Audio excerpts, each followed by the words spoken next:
সাংবাদিক বন্ধুগণ, আমরা জুলাই আন্দোলনের শহীদদের স্মরণে ও ফিলিস্তিন সহ পৃথিবীর সকল নিপীড়িত মানুষের প্রতি শ্রদ্ধা ও তাদের আন্দোলন সংগ্রামের প্রতি সংহতি জানিয়ে আমাদের এই সংবাদ সম্মেলন শুরু করছি।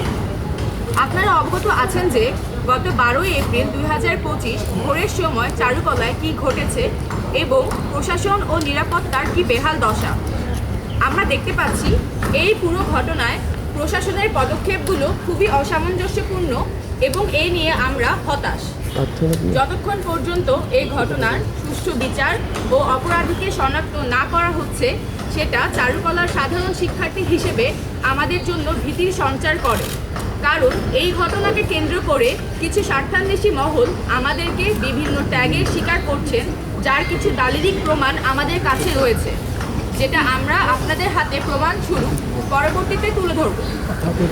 আমরা ঐতিহ্যগতভাবে চারুকলার শিক্ষক শিক্ষার্থীরা মিলে প্রতিবার বৈশাখের আয়োজন করার চেষ্টা করে থাকি। বিগত বছরগুলোতে আমরা দেখে এসেছি আওয়ামী লীগের স্বার্থ রক্ষার্থে বিরুদ্ধ মত দমনের মাধ্যমে বৈশাখ উদযাপন স্বতন্ত্রতা হারিয়েছে। জুলাই আন্দোলনের পরে আমাদের কাম্য ছিল স্বতন্ত্র ও স্বতঃস্ফূর্ত একটি বৈশাখের আয়োজন, কিন্তু আমরা অত্যন্ত দুঃখের সঙ্গে জানাচ্ছি যে এবারও রাষ্ট্রীয় বাহিনীর হস্তক্ষেপে ফ্যাসিস্ট রেজিমের মতোই বৈশাখ শেকল মুক্ত নয়। এবং আমরা যখন এই বিষয়ে বিভিন্ন অসঙ্গতি ও অন্যায়ের বিরুদ্ধে প্রতিবাদ জানানোর চেষ্টা করেছি, আমাদেরকে আওয়ামী দোসর সহ অনলাইনে অফলাইনে নানাভাবে হেনস্থা করা হয়েছে, যেটা তীব্র প্রতিবাদ জানাচ্ছি ও অগ্নিসংযোগকারী অপরাধীদের দ্রুত সময়ের মধ্যে শনাক্ত করে শাস্তির আহ্বান করছি। আমরা দেখতে পাই যে এর আগে এক সাংবাদিক সম্মেলনের মাধ্যমে ঢাকা বিশ্ববিদ্যালয় প্রশাসনের গুরুত্বপূর্ণ ব্যক্তিদের উপস্থিতিতে জানানো হয় যে মঙ্গল শোভাযাত্রার নাম পরিবর্তন করা হচ্ছে, তা এবার বর্ষবরণ আনন্দ শোভাযাত্রা নামে পালিত হবে। আমরা এই সিদ্ধান্ত সমর্থন করছি না। যেই সিনেটের মাধ্যমে এই ধরনের সিদ্ধান্ত নেওয়া হলো, সেটা মোটেই কাম্য ছিল না, কারণ চারুকলার শিক্ষার্থীদের মতামত ছাড়াই এই ধরনের সিদ্ধান্ত নেওয়া হয়েছে, যেখানে বৈশাখের আয়োজনে শিক্ষকদের পাশাপাশি অন্যতম ভূমিকা রাখে শিক্ষার্থীরা। চারুকলার এই আয়োজন 1989 সাল থেকেই শিক্ষক ও শিক্ষার্থীদের তত্ত্বাবধানে হয়ে আসলেও একটা অসংলগ্ন যুক্তি দেখিয়ে শিক্ষার্থীদের অসমর্থিত ও কোনো রকম আলোচন বা মতামত গ্রহণ না করে ফ্যাসিস্ট আমলের প্রস্তাবনাকে সম্মতি দিয়ে এই আয়োজনকে শিক্ষকেরা ছাত্রদের হাত থেকে কেড়ে নিয়েছে। তবুও শিক্ষার্থীরা বিগত 27 মাস শিক্ষকদের কাছে বৈশাখের আয়োজনের জন্য ফিলিস্তিনের প্রতিবাদের সঙ্গে সংহতি রেখে এক ফালি তরমুজ কাঠামো বানানোর জন্য প্রস্তাব করে। কিছুদিন নানা অজুহাতে ঘুরিয়ে আমাদের প্রস্তাবকে নাকচ করে দেওয়া হয়েছে। মন্ত্রণালয় ও গোয়েন্দা সংস্থার অনুমতি ছাড়া কোনো কিছু করা যাচ্ছে না বলে তারা আমাদেরকে অফিসিয়ালি জানায়।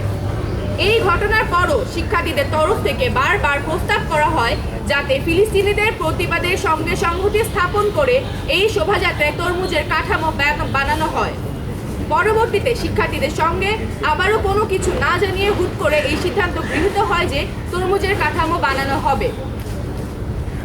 আমরা এই ধরনের রাষ্ট্রীয় হস্তক্ষেপের দ্বারা গৃহীত সিদ্ধান্তের পূর্ণ বিরোধিতা করছি। যেখানে আমরা শিক্ষার্থীরা 27শে মার্চ থেকে তাদেরকে বলে আসছিলাম যে তরমুজ বানাতে আমরা চাই, সেখানে তারা এতদিন পর্যন্ত এটার সমর্থন বা এটাতে আমাদের সমর্থন না জানানোর পরিবর্তে পরবর্তীতে এসে রাষ্ট্রীয় হস্তক্ষেপের মাধ্যমে এই প্রস্তাবটাতে আবার তারা এগ্রি করে। আমরা এই ধরনের রাষ্ট্রীয় হস্তক্ষেপের দ্বারা গৃহীত সিদ্ধান্তের পূর্ণ বিরোধিতা করছি।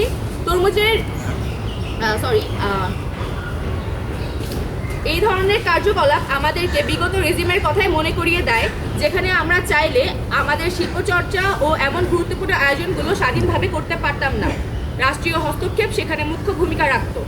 বিগত ফ্যাসিস্ট রেজিমের চারুকলার ডিন অধ্যাপক নিসার হোসেন এই ধরনের সিদ্ধান্ত নেন যে বৈশাখ আয়োজনকে একাডেমিক কারিকুলামের অন্তর্ভুক্ত করে ক্রেডিটের ব্যবস্থা করবেন, কিন্তু সেই সময়ে চারুকলা শিক্ষার্থীদের স্বতঃস্ফূর্ত এই আয়োজনকে ক্রেডিটে অন্তর্ভুক্ত করার বিপক্ষে অবস্থায় নিলে তারা এই সিদ্ধান্ত কার্যকর করতে পারেননি।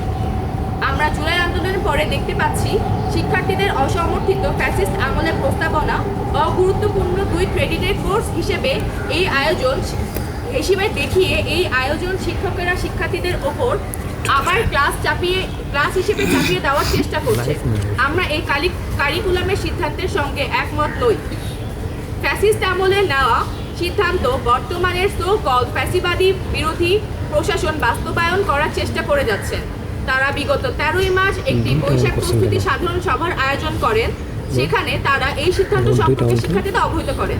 শিক্ষার্থীর ভাষ্য মতে তারা এই সাধারণ সভায় সবার সম্মতিক্রমে ব্যাচ ভিত্তিক আয়োজন কমিটি না বানানোর সিদ্ধান্ত গ্রহণ করেন।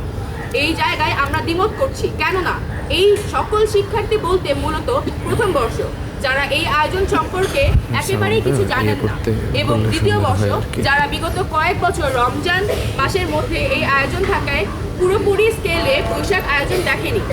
ফলত এমন জুনিয়র ব্যাচদের বিভ্রান্ত করা সহজ। এই জুনিয়র ব্যাচের শিক্ষার্থীদের মতামত দেওয়ার মতো সঠিক জানা বোঝা হওয়ার আগেই তাদের মতামত নেওয়াটা প্রহসনমূলক। অন্যান্য সিনিয়র ব্যাচের শিক্ষার্থী এবং ধারাবাহিকতা অনুযায়ী এইবার যাদের আয়োজক ব্যাচ হওয়ার কথা ব্যাচ 26 এর কেউ সেই মিটিংয়ে উপস্থিত ছিল না। আরেকটা প্রহসন হলো অধিকাংশ বিভাগেই এই সাধারণ সভা সম্পর্কে শিক্ষার্থীদের সঠিক সময় জানানো হয়নি। এমনকি কয়েকটি বিভাগে জানানো হয়েছে সভা শুরু হওয়ার পরে। এই প্রহসনমূলক সাধারণ সভাকে শিক্ষার্থীদের মতামত হিসেবে দেখিয়েই চারুকলার 70তম ব্যাচ প্রকারান্তে 26তম ব্যাচকে বৈশাখের আয়োজন করতে দেওয়া হয়নি। পরবর্তীতে 26তম ব্যাচ যখন এই প্রস্তাবে তীব্র সমালোচনা করে বিবৃতি প্রদান করে, সেই সময় 26তম ব্যাচের সাথে একটি মিটিং করে প্রশাসন ও বলা হয় 26তম ব্যাচের 18 জনকে উপকমিটিতে বিশেষ বিবেচনায় আয়োজক হিসেবে জায়গা দেওয়া হবে। কিন্তু শিক্ষকদের দিক থেকে জুলাই আন্দোলনে সক্রিয় থাকা শিক্ষার্থীদের অহেতুক আওয়ামী লীগ ট্যাগিং থেকে শুরু করে বিবৃতিতে কী লিখতে হবে তা প্রিন্ট করে ধরিয়ে দেওয়ার মতো ক্ষমতার দাপট দেখানোর এমন সব অসৌজন্যমূলক আচরণের